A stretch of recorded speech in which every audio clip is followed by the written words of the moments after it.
harm done. Just a question of protecting it from sun and dust. How could I get along without you, Wayne? How can I ever repay you? That's all, darling. Remember, Harlow expects me at 6. Oh, can't we forget about Harlow? He says it's important. Well, I have to show him some consideration, don't I, darling? After all, he is my husband.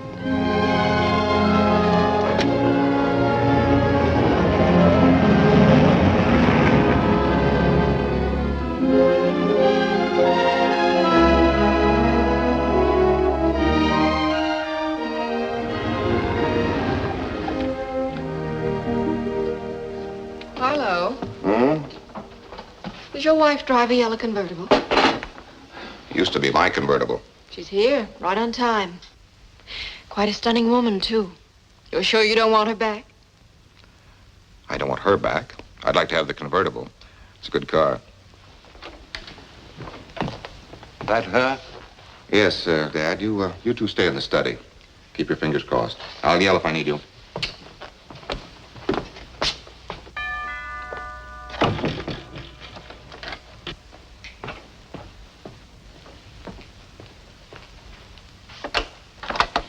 Come in, Carolyn.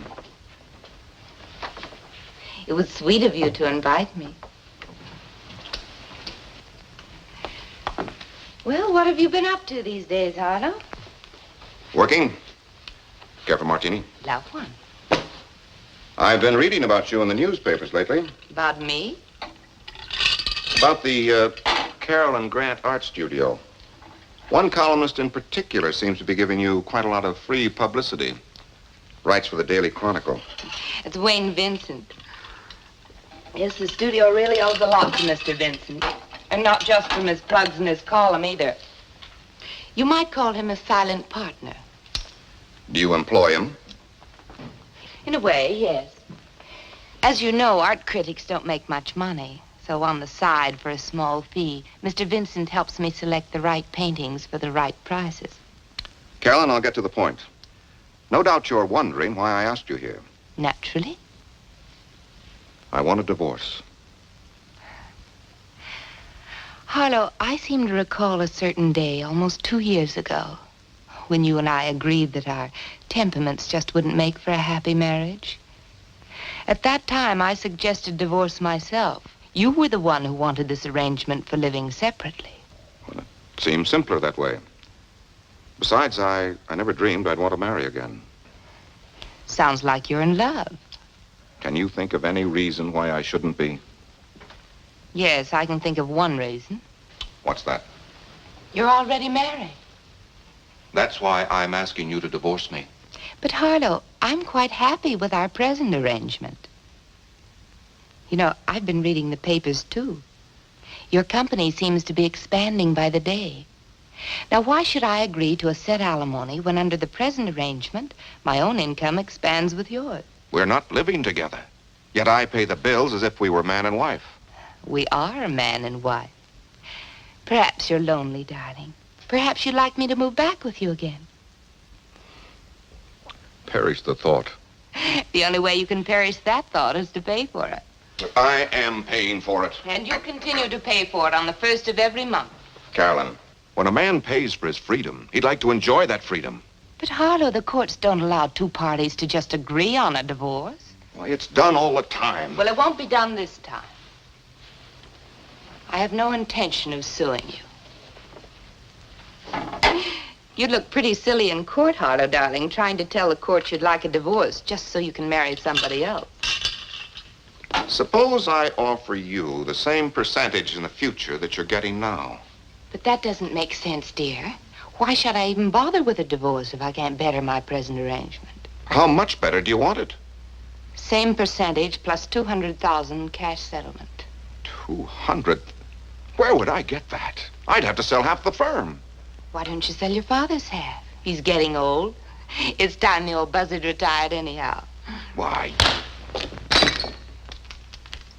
That's the most expensive martini you ever threw away, Harlow. It just cost you another $100,000. Harlow, losing your temper won't help any. Is this the young lady who changed your mind about marriage? Yes, Louise Nelson. I'm sorry I didn't meet her before I met you. But you didn't, darling. She's cute, Harlow. I'm surprised you don't think she's worth enough to warrant offering me a reasonable settlement. I did offer you a reasonable settlement. Carolyn, if you'll accept his offer, I'll add my check to it. $30,000. $30,000. That's not a settlement, Pop. That's a tip.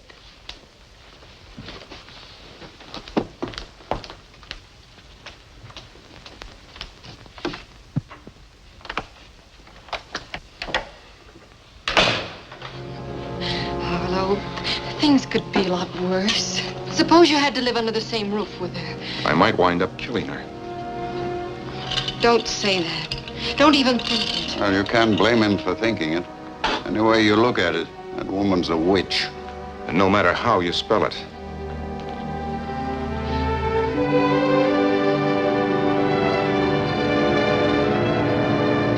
Good morning, Miss Allen. Hi, Otto. I forgot my key again this morning. Will you let me in, please? Oh, sure thing. You don't have to worry about your key as long as I've got mine. I guess in the future I better wear it on a chain around my neck. There you are, Miss Allen. Thank you.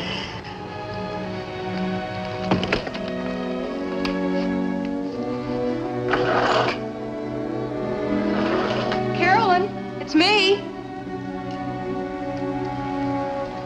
What in the world are you doing here this morning? It's your day off. I was anxious to see what you brought back from the auction. They're on the divan.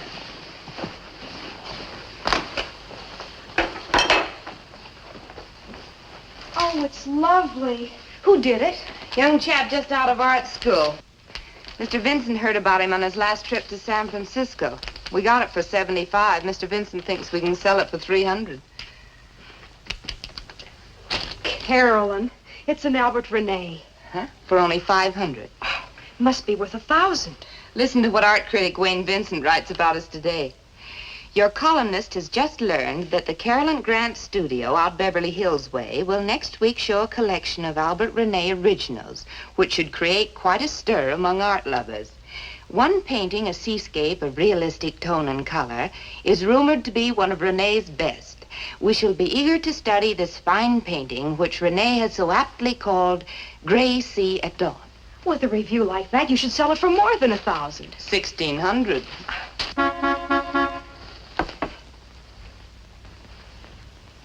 I thought it might be Dick. I told him he could pick me up any time after 9. I'm anxious to meet him, Betty. Where's he taking you? The beach? Newport. He bought a new boat. And you bought a yachting cap for $1.98. Does it look so cheap? Well, honey, I'm afraid you just wouldn't create any fashion news on the yacht club veranda. Dick's not taking me to any yacht club. He keeps his boat right where he works at Bailey's Boatyard. He says it's not much of a boat. What difference does it make? If it's only a rowboat, he's still the man in your life, and you should dress for him. Why don't you run upstairs and see if you can't find something? Try that outfit I was supposed to wear at the Pacific Yacht Club party. It's more your size than mine anyhow. Oh, Carolyn, you're an angel. If Dick shows up while I'm changing, will you keep him entertained for me? I'll try my best.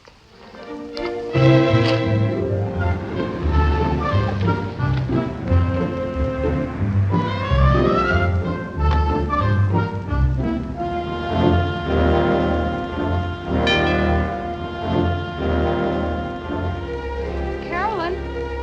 Take your time, dear. I'll get it.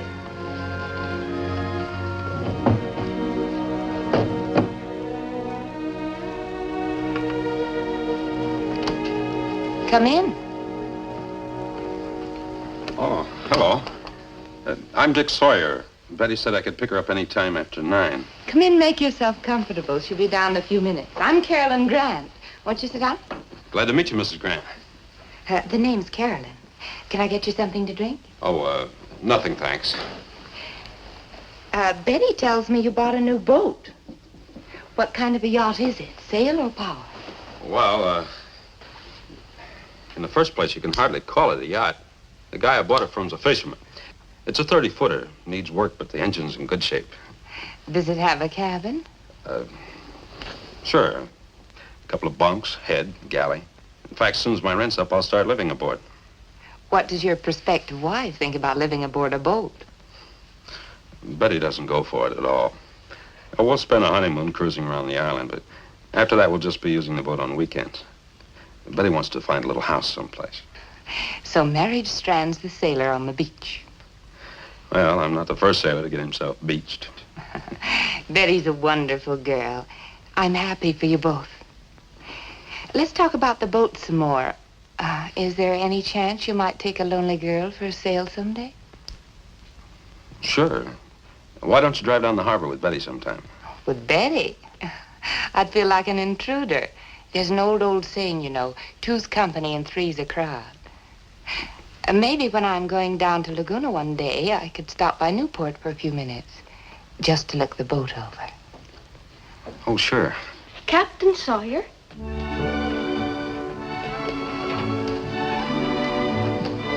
Wow. Say, yeah, the way you're decked out, you should be going aboard Mr. Van Astorbilt's 90-foot yawl. Where do you see the tub I'm taking you to? He calls it a tub and names it Betty the Second after me. I ought to give you your diamond ring back. Good. I'll turn it in on a new anchor. It is your new anchor. Looks like you're hooked, sailor. You bet he is. Thanks, Carolyn, for everything. See you tomorrow. Bye, and have fun, you two. Bye-bye.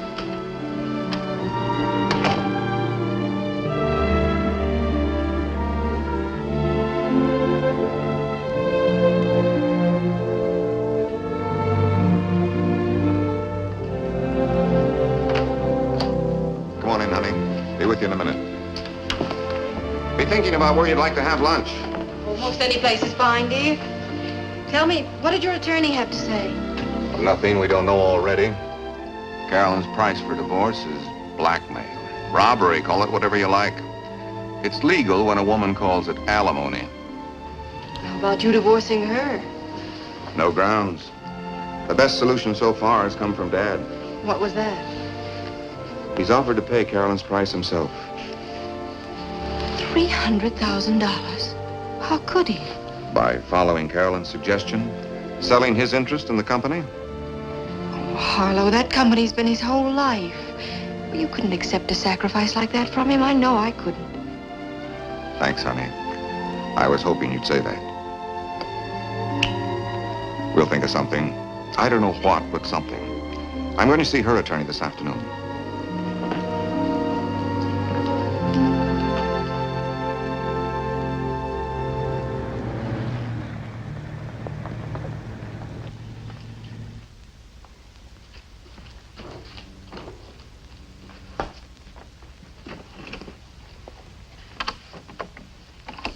Morning, Beth. Hi. Well, I'll be on my way. The studio's all yours. I left a well-stocked refrigerator and grocery cabinet. You won't even have to go out to the market. You want me to stay here? Well, of course. Have you forgotten? This is my day to scout paintings with Mr. Vincent in Laguna. Oh, no. I thought you were going next week. Must I really stay? Well, do you mean you can't? Well, I told Dick I'd drive to Newport this afternoon when I finished work. Well, I guess I'll just have to stay myself. I was expecting some people in to look at the Renee paintings. I just can't put a close sign on the door. Of course not. And if I don't get to that Laguna exhibit, Oh, Betty, couldn't you possibly postpone your date with Dick? I'm sorry for the misunderstanding. But after all, you did lead me to believe you could take over for me. I know. I will. I'll make it up to you. Thanks. Mind if I put in a call to Newport? Of course not. Don't be silly. And tell Dick I'm very sorry for the misunderstanding. Oh, I'm late. I was supposed to pick up Mr. Vincent at 9. If he calls, tell him I'm on the way over. And thanks a million.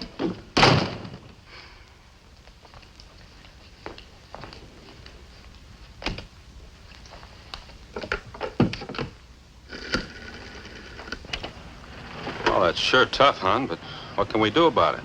If you gotta work, you gotta work. What do you mean, take some other gal out?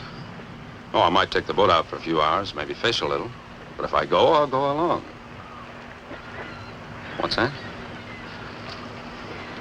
Sure. Sure, I love you. Bye, hon. Thanks for the use of the phone. Don't mention it.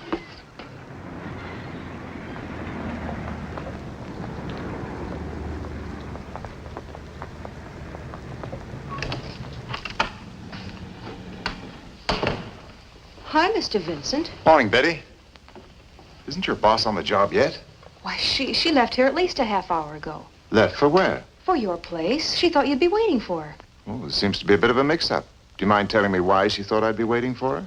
Well, for the lagoon exhibit. But that's next week. That's what I thought myself. Oh, I hope you're right. Are you sure? Of course. As a matter of fact, I should be flying to San Francisco. If something unexpected hadn't turned up, I'd be on the plane right now. Must have slipped Carolyn's mind. Guess she got mixed up on her dates. Oh, I think she'll realize that when she finds I'm not there. If she left half an hour ago, she should be back in a few minutes. Will you wait for her, Mr. Vincent? She's expecting some people in to see the new paintings. I'll wait.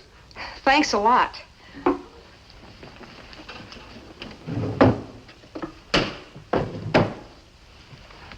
Bye, Mr. Vincent. Just tell Carolyn I went to Newport after all. She'll understand.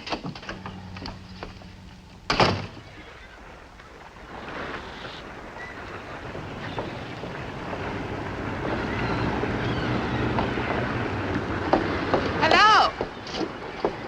Where can I find Mr. Sawyer? Dick, he's on his boat. Betty the second. Dick, someone to see you. Thank you. Oh, hello there. Hi, Skipper. Mind if I inspect your ship? Glad to see you, Mrs. Grant. The name's Carolyn, unless you're mad at me. Oh, why should I be mad? Because I made Betty work today. Well, work's work. I was passing on my way to Laguna and thought maybe you'd show me your new boat. Sure thing. You might find it kind of messy. I wasn't expecting visitors. All looks very neat to me. Like me to show you around? You mind? Not at all. The engine's a Grayson Marine Master. I'd much rather have one of those new baby diesels, but beggars can't be choosers. A lot of special equipment came with it. Automatic pilot, ship-to-shore phone, even a new pump in the live bait tank. Oh, what are those long poles?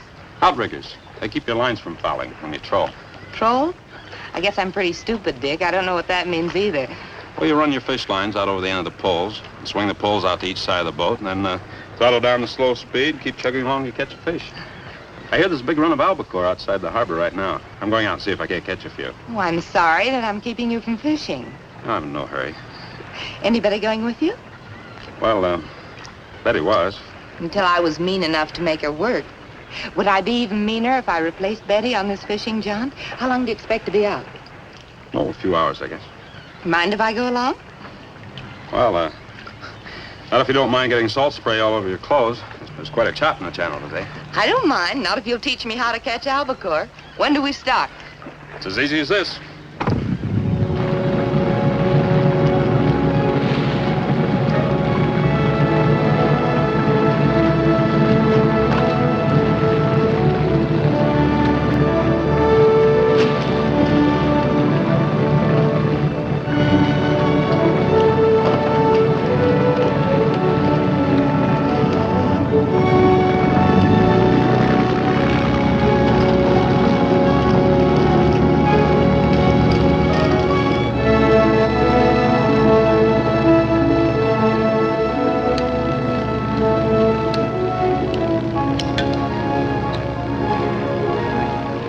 Thanks, Dick. You're welcome.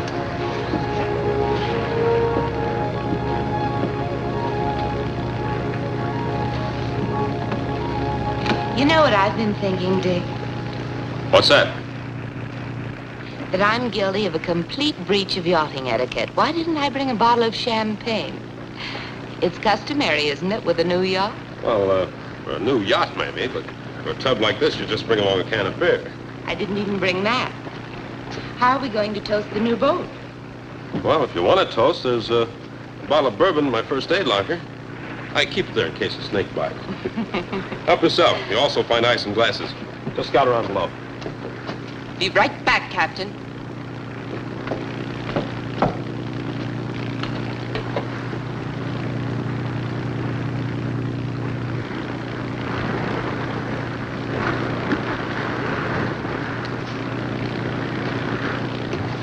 Find everything you need down there? Everything but the ice. Oh, it's in the locker under the galley sink. I'll get it for you. Oh, is it safe for you to leave without anybody steering the boat? Somebody is steering the boat. Iron Mike. Now, don't look so puzzled. Iron Mike's an automatic pilot. Can hold a course as well as any helmsman. It's amazing. How far can this mechanical captain take it? Well, we either hit something or run out of gas. How do you like the boat so far? I like everything about it, Dick. I especially like Iron Mike.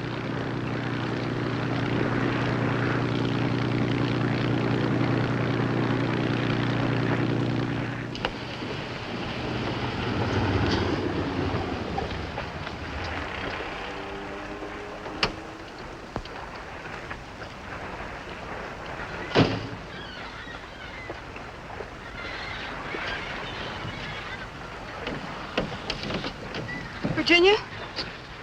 Hi, Daddy. Thought I might be able to catch Dick before he went fishing. When did he leave? They left an hour ago, Dick and the lady. Did they say when they'd be back? No, they didn't say. Thanks, Virginia.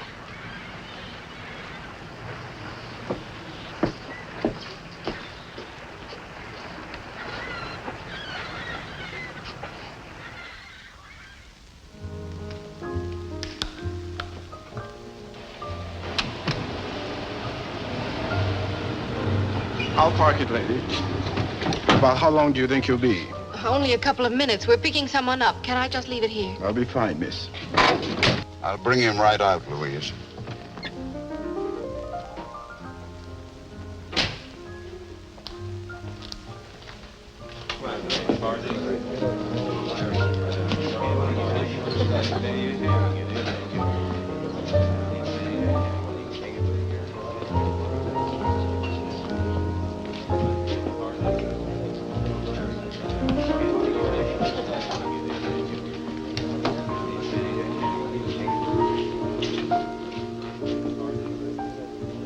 Dad, We've been looking all over town for you. how did you happen to look here? We got tired touring all the bars. We started to phone. Louise is outside. We've been pretty worried. I've been pretty worried myself. Let's be sensible, boy. You can't solve your problem with that stuff. Then how can I solve my problem? You tell me. Yes, sir. What'll it be? Oh, thank you. We're leaving. I hate to have Louise see you like this, but you've kept her waiting long enough.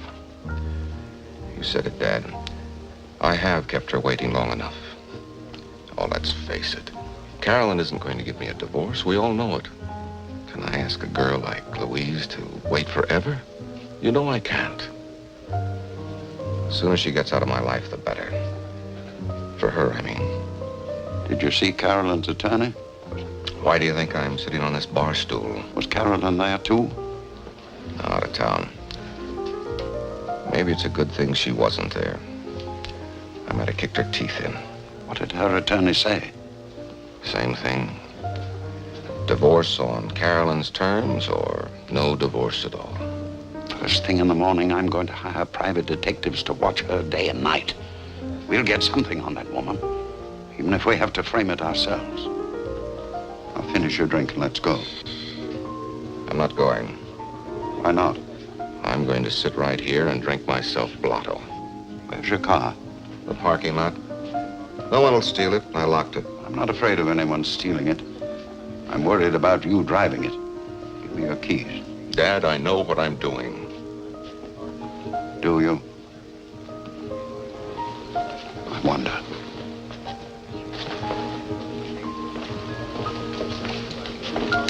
Sandy, fill it up, will you?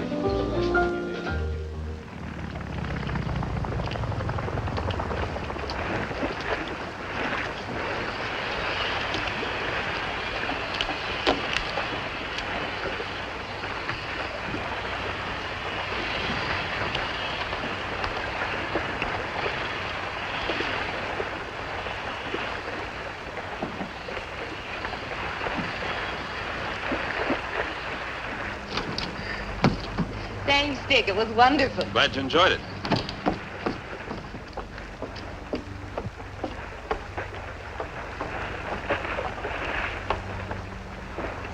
Too bad we have to say goodnight, but at least we don't have to say goodbye.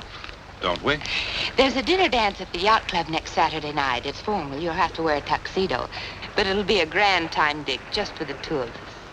You will take me, won't you? How can I? Why not? Well, because. The first reason, I think you forgot something. You're married. Harlow? Oh, don't be silly, darling. I can forget Harlow. But I can't forget Betty. That's reason number 2. Is there a third reason? I don't own a tuxedo. When a guy like me buys a boat, there just isn't any money left for one of those yacht club waiters. I'll buy you one. There's a men's tailor right in my court. Are you kidding? You think I'd let a woman buy me a suit of clothes? Why not, if she has the money and if it pleases her to buy you a present? Wouldn't please me, and I don't think it'd please Betty either. What does she have to know? Carolyn, let's get something straight. I gave a ring to a gal named Betty Allen. I gave it to her for keeps. Well, I'm afraid she'll give it right back to you, darling, when she finds you invited me on the little rendezvous on your boat today. Now, wait a minute, Carolyn. Let's get something else straight. I didn't invite you on that boat today. You invited yourself. That's not what I'd tell Betty. Oh? What would you tell her? Oh, I'm sure I could invent quite a shocking incident if I had to, darling. You mean you'd tell her a batch of lies? Well, only if you forced me to. Only if we don't have our date. I don't seem to get this. Are you trying to blackmail me? Oh, that's a nasty word, darling. I must ask you to apologize, and then you can kiss me goodnight. Well, Dick. Betty said to give you this whenever you and Mrs. Grant got back.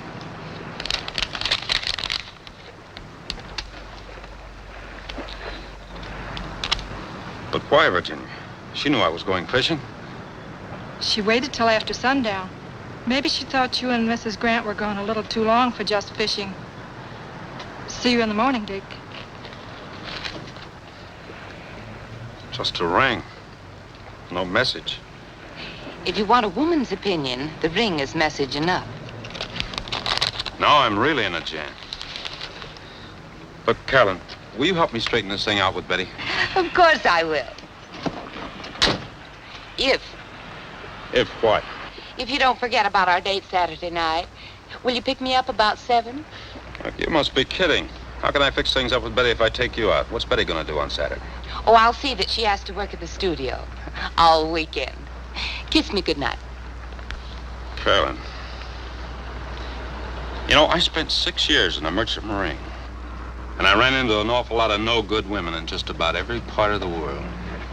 But I never once ran into one like you.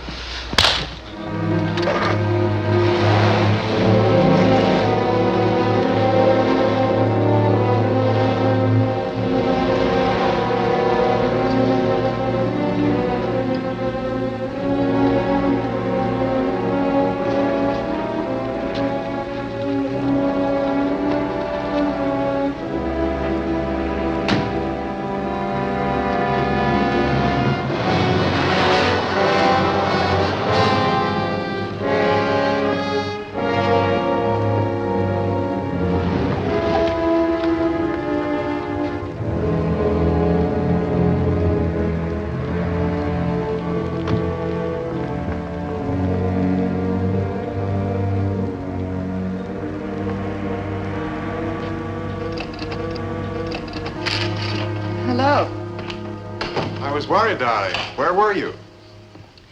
I don't suppose Betty came back here, did she? Yes, she was here earlier. She seemed quite upset. What happened between you two? What did she tell you? Oh, nothing, but it was obvious that something had happened. She dropped by to pick up a few personal things. Said she wouldn't be back.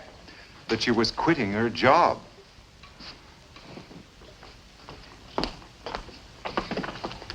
Wayne, if I can reach her, I'd like to talk to her privately. Why don't you run along? It's late. I'll call you tomorrow. She said earlier this morning that there'd been a bit of a mix-up about the art exhibit. Did you really drive all the way to Laguna, or where did you go? Wayne, I am well over 21, and you don't happen to be my husband. I see no reason why you should demand to know where I went. I wasn't demanding. I was just wondering. And speaking of where I was, where were you? I thought you had to fly to San Francisco today for the paper.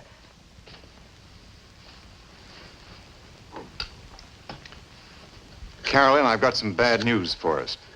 I won't be flying anywhere for the newspaper again. They found out about us. About us? What do you mean? About my using the column to foster a private enterprise. Very serious offense in the newspaper business. They dismissed me without notice. Oh, don't worry about that, dear. With your talent, you can easily get a column into some other paper, and then we can just go on as before. Why don't you try the Star-Dispatch? They sell more papers anyhow. And if they sell more papers, we sell more paintings. No, you don't understand. I won't be able to write a column for any newspaper in the country, or any other type of publication for that matter. You mean you've been blacklisted? I'm afraid so. This really is serious. Without the help of your column, my sales are bound to drop. But I can still help you buy. Well, how much buying can I do if my sales drop off to nothing? We'll retrench, Carolyn. After all, we have one thing to be thankful for. We still have each other. But you have no job. What do you expect me to do, support you from now on? No, of course not. I can find some other work in another line, something not in the art field. Well, what else do you know except in the art field? What good are you to me if you work in some gas station? If I need my car washed, I can stop down at the corner. Good night, Wayne. I don't believe it. I lose my job, my career, my future in the art business, all for you, and now you throw me out. You never cared for me at all, did you? Let's not be silly, Wayne. If it's love I wanted, I'm still young enough. I don't have to settle for a man your age. Oh, don't be an old fool! I'm sorry.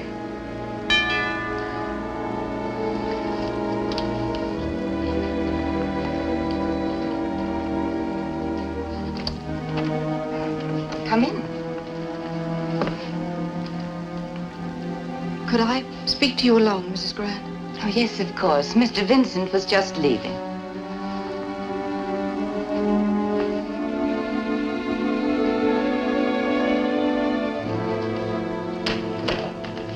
Will you please be brief? It's late. Yes, I know it's late, but well, I saw your lights, and it's most important that I talk to you. I'm sure you can guess why I'm here. To try and make you see that your present attitude isn't helping anyone, Mrs. Grant. Not even yourself. I'm quite able to look after myself, thank you. Must you take care of yourself at the expense of 3 lives? Your life, Harlow's, and who's the third person? Your own. You're young and attractive. You have talent. Harlow's willing to make any kind of a reasonable settlement. I'm sure that with all that and your I own can freedom... take care of my own future in my own way. Good night.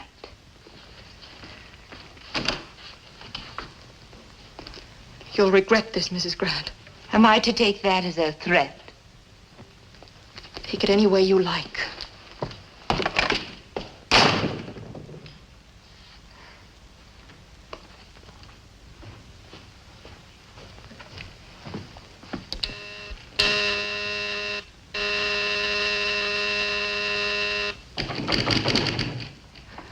Who is it? Dick, I've got to talk to you. It's too late. There's nothing to talk about. There's everything to talk about. Now, look, honey. It's no use, Dick. We're finished. Oh. So you're not even going to give me a chance to explain? What's there to explain? Everything. In the first place, that woman's not worth you and I breaking up over. Apparently you thought she was. Oh, please, Betty. That's not true. Isn't it? Listen, honey, I was going to take the boat out anyway today. When Carolyn invited herself along, I didn't have any... She didn't invite herself. You invited her. Where'd you get that idea? Carolyn. She called me not 2 minutes ago. And told you I invited her on the boat.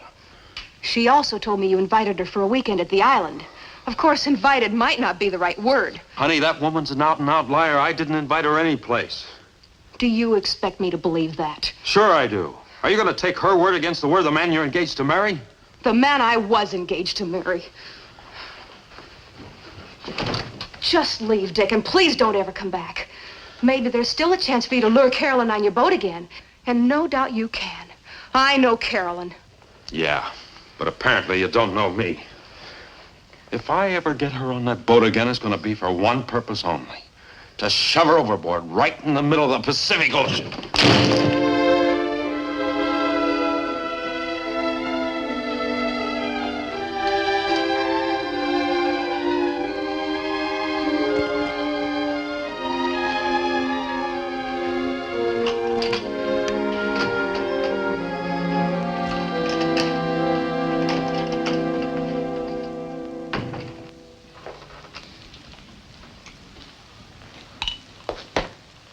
I can sympathize with you, Mr. Grant, but I can't give you another drink. Look, it's after 2 in the morning. I've got to close up. Okay. Shall I call a cab, sir? I'm gonna walk.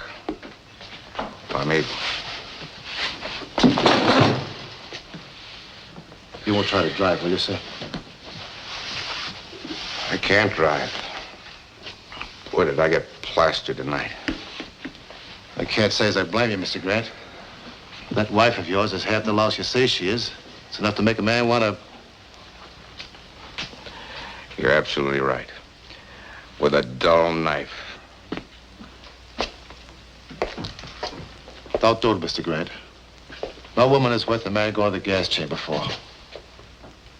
I'm not so sure about that. This one might be worth it. Good night, son.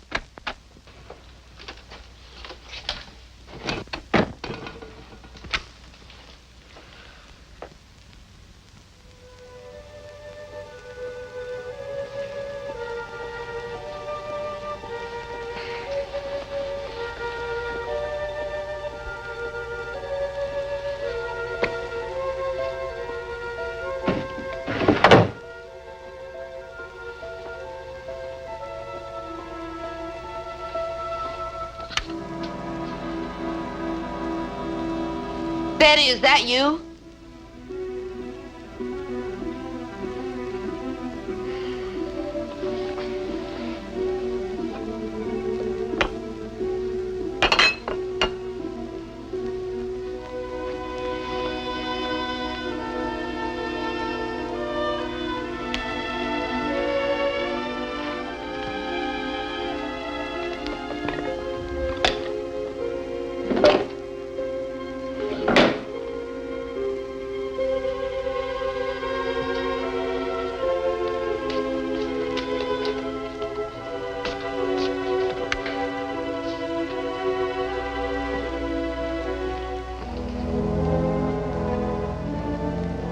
Oh, don't.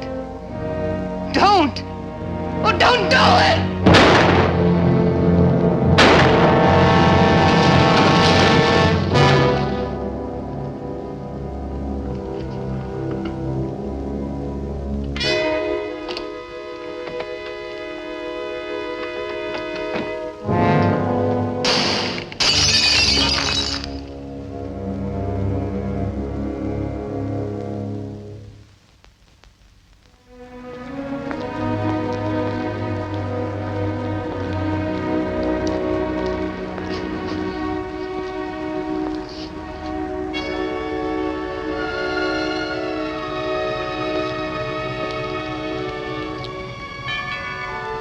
Mrs. Grant!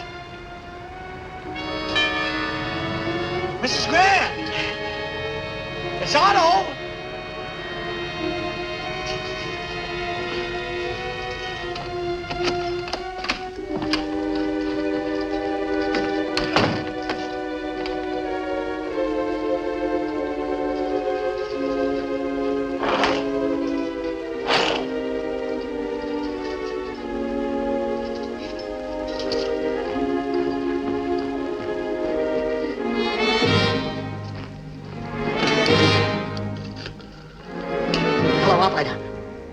How do I get an ambulance?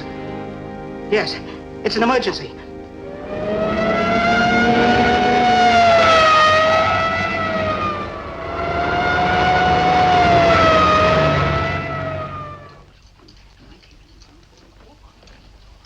You want any more pictures, Lieutenant? I'll have to go out to the car and get some flash bulbs. That's all right. We're covered. That'll be it, boys.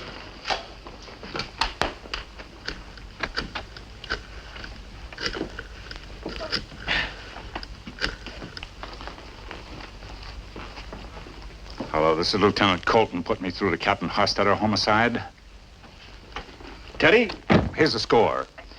Full names, Carolyn Ellenson Grant, age 29, married, but she hadn't been living with her husband for 2 years. They didn't get along together. Sure, I'll talk to the husband. Name's Harlow Grant, connected with some local chemical company. I got his home address from the man who found the body, Otto Peterson. He's the janitor here. Caretaker, sir. Oh, caretaker. Anyhow, he also gave me the address of a young woman named Betty Allen. Seems she worked for Mrs. Grant in the art business, but they had a disagreement. And Betty Allen quit her job. Sure, I'll talk to her. I sent Wells to pick them both up, the husband and the Allen girl.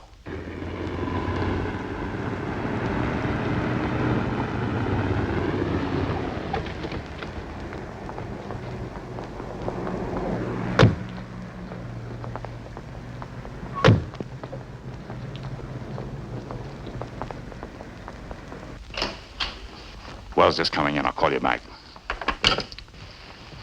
Miss Allen, Mr. Grant, this is Lieutenant Colton. The sergeant says that she was murdered. But you don't think it was a burglar. A burglar doesn't leave a handbag with $500 in it. To say nothing of the jewelry on the dresser upstairs and all this art down here. Then who do you suspect? We were hoping that you could help us. I don't think I can. What about you, Miss Allen? I'm afraid I can't help either. When did you last see Carolyn Grant? Well, about a week ago. She stopped by my house for cocktails. And you, Miss Allen? Yesterday morning. The caretaker says that you came around here and quit your job last night. I did come here in the early evening, but I didn't see Carolyn. She'd gone to Lagoon and she wasn't home yet. So I left. As I was leaving, I saw her to the caretaker and I told him I was quitting. Why were you quitting? To get married. Are you sure about that, Miss Allen? The caretaker said you were upset. You and Mrs. Grant didn't quarrel, did you? No, of course not. We were always the best of friends. Miss Allen, how long have you been engaged? About almost 5 months now. Don't you have an engagement ring? I do, but it's at the jeweler's now. I lost a small stone. I haven't told Dick about it yet. Mm-hmm. Mr. Grant, your wife died shortly after 3 a.m. Her watch stopped. It broke when she fell down the stairs. Well, I thought you... You mean she was killed by a fall? She was killed by a gun. And we're going to have to ask both you and Miss Allen to prove where you were at 3 a.m. In other words, I have to produce a witness for that hour? Exactly. Where were you, Miss Allen? At my apartment. Alone? No, Dick was with me till almost 4, and then he drove back to Newport. He lives in Newport. Yes, he lives on his boat at Bailey's Boatyard. If we should have to talk to him, Miss Allen, I promise not to disclose the secret of your missing engagement ring. So you can entrust us with his full name. What is it? Dick Sawyer. Richard Sawyer.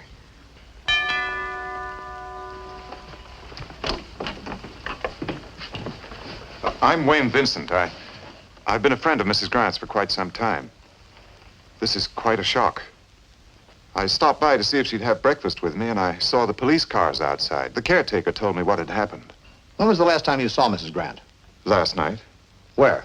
Right here in this room. What time, Mr. Vincent? Well, it was past 12 because I didn't get home until after 1. Did Mrs. Grant seem nervous, worried, upset about anything? Yes, she seemed quite upset. Upset about what? Well, I don't know unless... Unless? A young woman came calling on Mrs. Grant just as I was leaving. Do you know who she was? Yes. Carolyn pointed her out to me one night in a cafe. Her name is Louise Nelson. She told me that Harlow Grant and Louise were keeping company. And where can we find Louise Nelson? 914 Longwood Avenue. All right, Sergeant.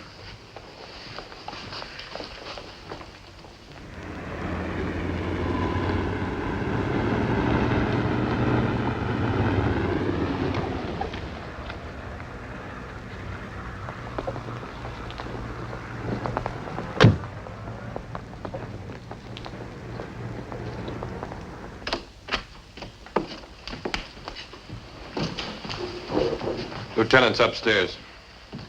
We'll talk to you in a few minutes, Miss Nelson.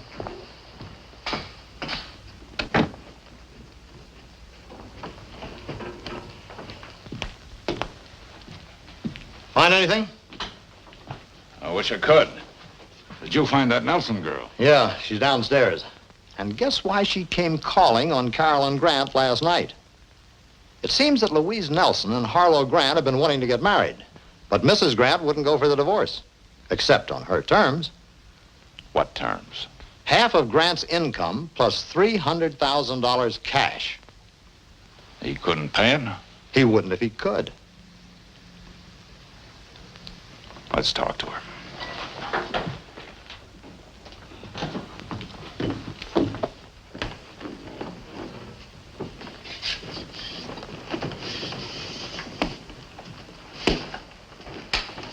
Miss Nelson, I understand you came here last night to ask Mrs. Grant to divorce her husband.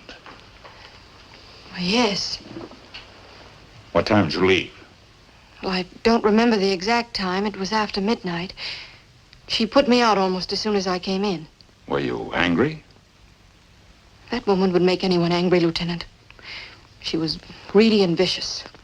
Miss Nelson, do you own any kind of pistol, revolver, automatic? No. Why do you ask? How about you? Own any firearms? Well, yes. As a matter of fact, I have a small collection of handguns. Early dueling pieces, derringers, things like that. Anything modern? Cartridge gun? Foreign makes, early automatics. Mr. Grant, did you come here yourself last night? No. I was in a place called the King's Tavern, getting myself plastered. Did a good job of it. Meaning that you stayed till closing time? And until I woke up in my car in the parking lot. About 5 o'clock this morning. Well, Mr. Grant, I'll have to ask you to come along with me. Where? King's Tavern. It'll be all right, Louise.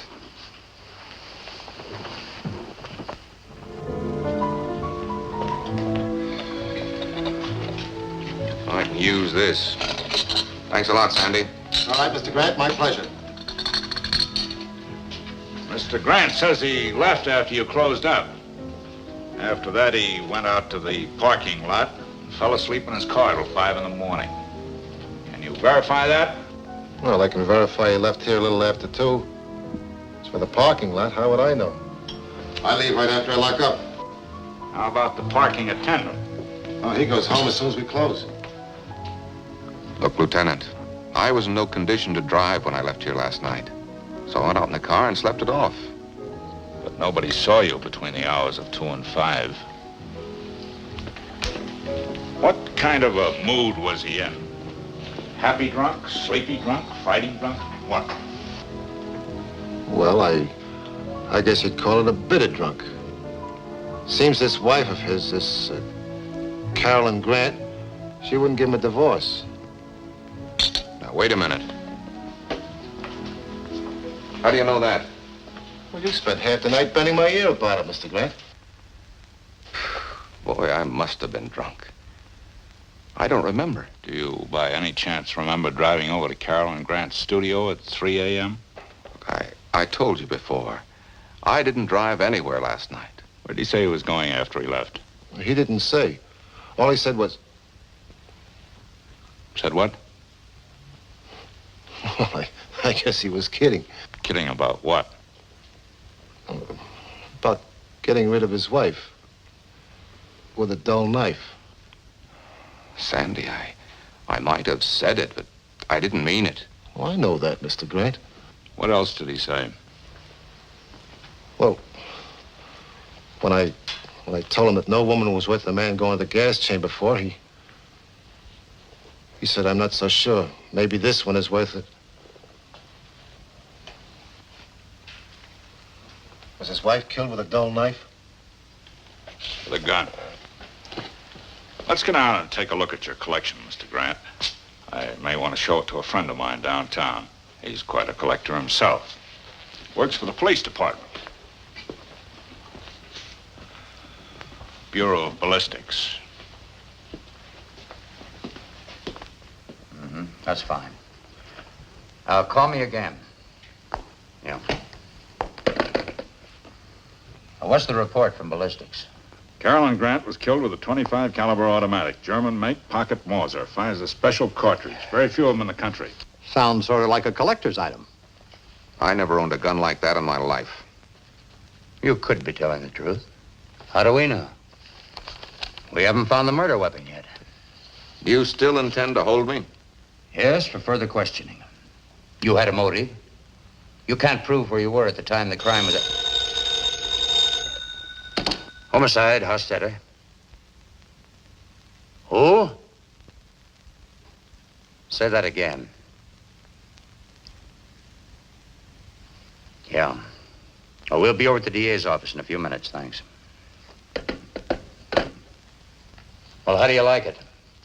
Somebody out there in the anteroom wants to confess to the Carolyn Grant murder. Louise Nelson? No. Someone we never even thought of. His father. Why, that's ridiculous. He didn't do it. How do you know? Well, he couldn't. You're released, Mr. Grant. We can't hold you for a crime that somebody else admits to. All right, Sergeant. Come on, Grant. Wait a minute. Do you really believe that? And goodbye, Mr. Grant.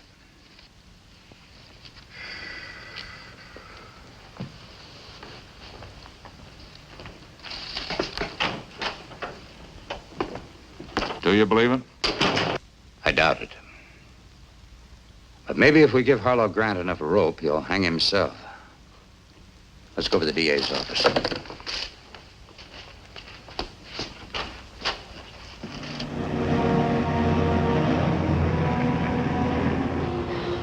Harlow, there must be something we can do to help your father. Maybe there is. Do you think we can get into Carolyn's studio? I don't know why not. The place is legally yours now. I mean, do you think the police will let us in? I think so. They turned the studio upside down, but they finished about noon. I heard the police captain tell somebody it was all right to let the caretaker have his key back. Drive there, will you, honey? We'll ask the caretaker to let us in. Why? Well, for one reason, I want to dispose of Carolyn's personal belongings. For another, I think we ought to pack the art stuff and get it ready to move.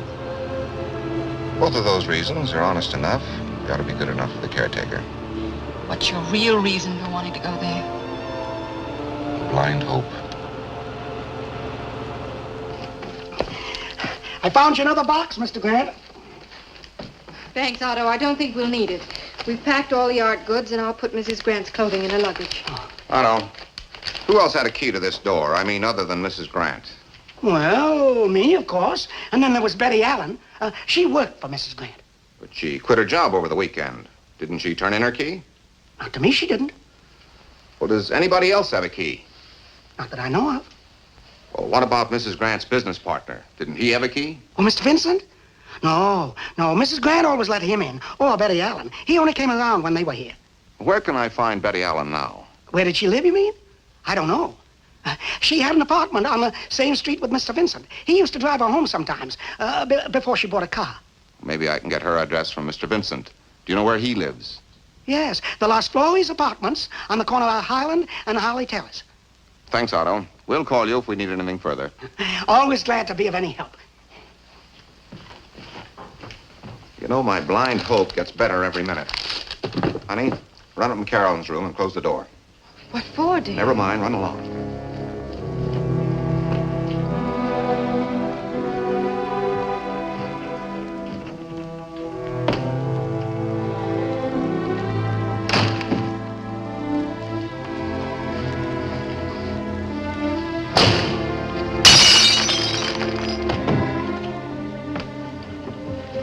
Harlow, what on earth was that? If you break a window, if you shatter a pane of glass in the dead of night, it makes a noise. Now, even if Carolyn were asleep, that noise would awaken her with a start. Now, she had an extension telephone by her bed. Why didn't she use that phone to call the police? I don't know. Why didn't she? Because when that window was broken, she was already dead. And the person who broke that window wanted the police to believe that that was the way they got in. Actually, she got in with a key. She? Betty Allen had a key.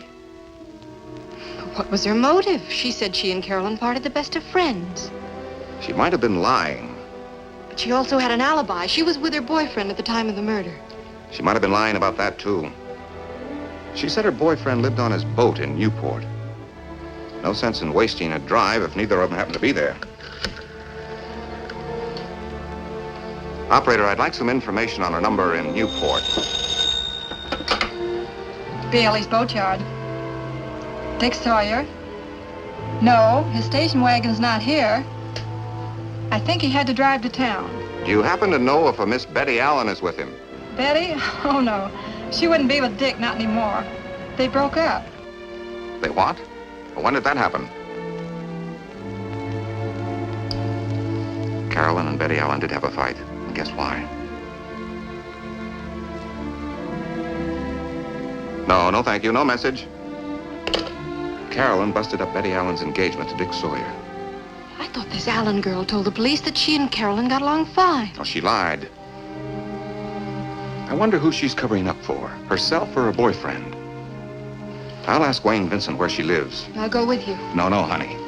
If Betty Allen does have a .25 automatic in her hand, I don't want you with me. I'll borrow your car. You run upstairs and finish that packing. I wish you wouldn't go alone. Can't you call the police? No, I've got a hunch I'll do better if I just walk in on her. But please.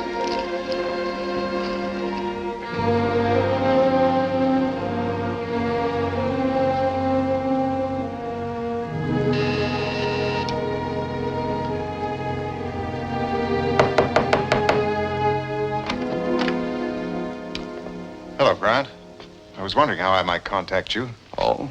What did you want to contact me about? Well, as you know, I was Mrs. Grant's business partner, and a few of the little paintings over at the studio happen to be my own personal property, and I'd like to get them back. You can stop by my home. I'll give you a card with my address. I've had all of Carolyn's art objects wrapped and stacked for the movers. They're going to pick them up the first thing in the morning, transfer them to my home. Here's the address. You can pick them up anytime after 10.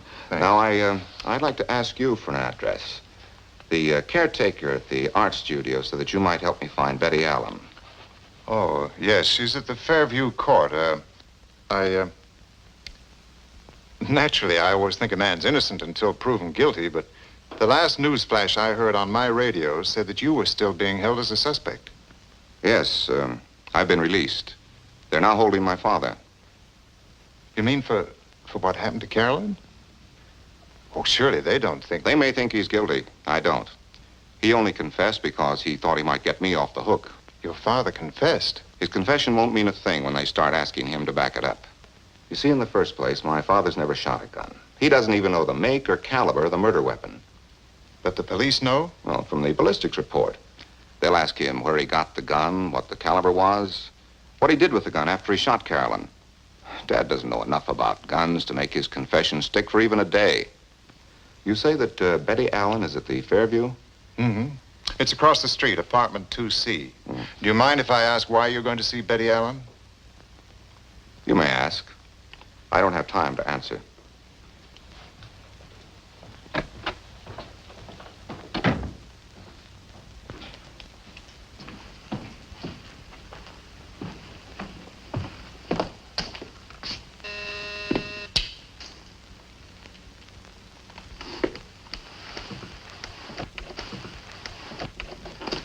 May I please see you for a moment, Miss Allen?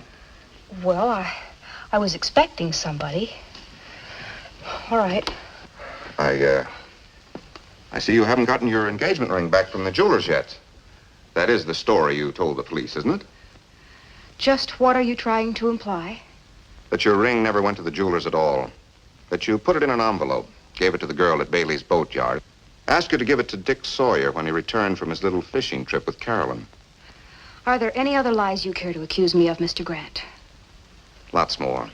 You said that you had no quarrel with Carolyn. That was the biggest lie of all. You quarreled with her over this fellow Dick Sawyer. She broke up your engagement with him. That's why you quit your job. That's why you killed Carolyn. I what? You've been caught in your own lies and you know it.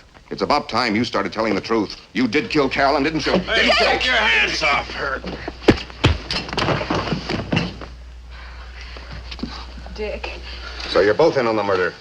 Hey, honey, who is this joker? What's he talking about? Harlow Grant. He's her husband. He somehow found out I lied to the police. Well, then why not start telling the truth? Well, that's what I advised her. I guess I was afraid to admit I lied. Will they prosecute me for it? Well, I don't know, honey, but being prosecuted for lying isn't nearly as bad as being prosecuted for murder. Then she admits that she was lying. But not for herself. For me, she thought I killed Carolyn.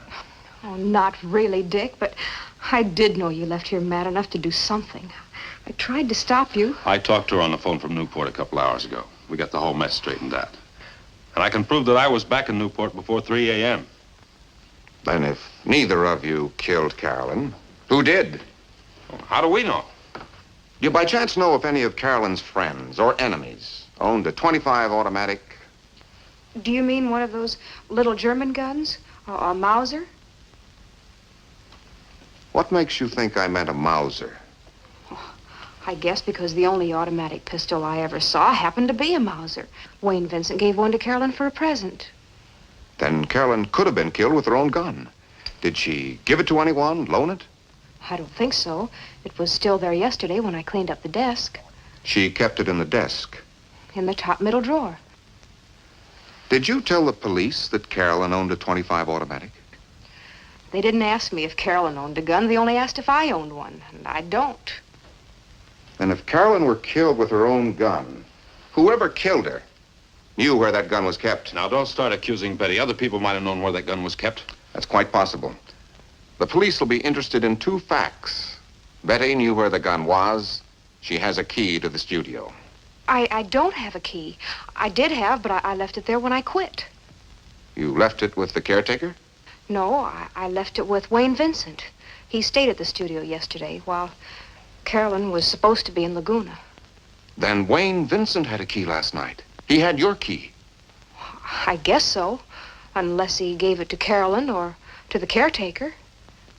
Did Vincent know where Carolyn kept the gun? I suppose so. He used the desk quite often.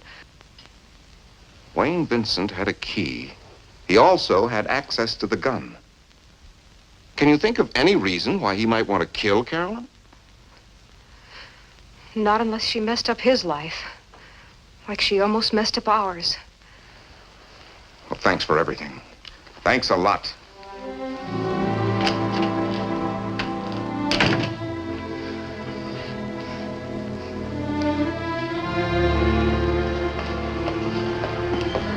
Good day, Miss Seeger. Good night, Otto. See you tomorrow.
I didn't realize there was anyone here. You scared me. You scared me. I thought I'd locked the door. Oh, you did lock it. But as Mrs. Grant's business partner, I have a key, too. A few of these artworks happen to be my own, and I just dropped by to pick them up. I'm not stealing anything, I assure you. Nor am I stealing these. Mr. Grant asked me to gather up his wife's things. Well, I hope I didn't disturb you. I'll just take a few minutes, and then I'll go. You're not disturbing me in the least. If you don't mind, I'll go on with my job. Mr. Grant's calling for me in just a few minutes.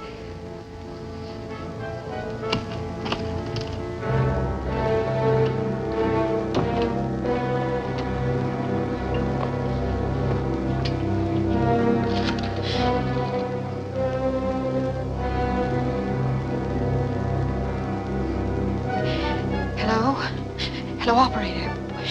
Would you get me the police department, please? This might be an emergency. Hello? Hostetter or Lieutenant Colton. Right away, please. Hello? Hello? Yes, homicide office. Hello? Hello? Hello, operator? Operator!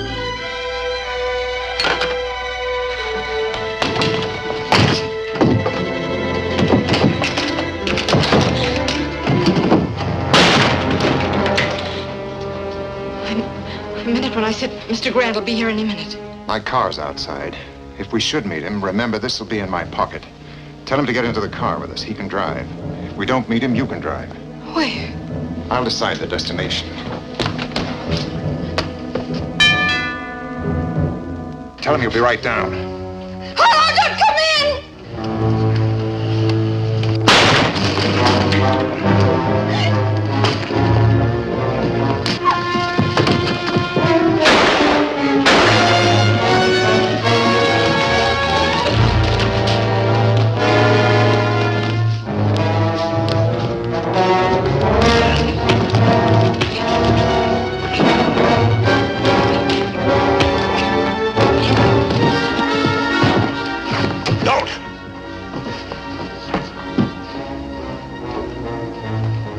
Kill her if you make one move.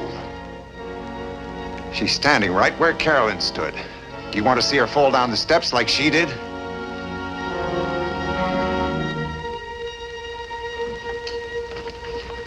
Drop it. All right, Vincent.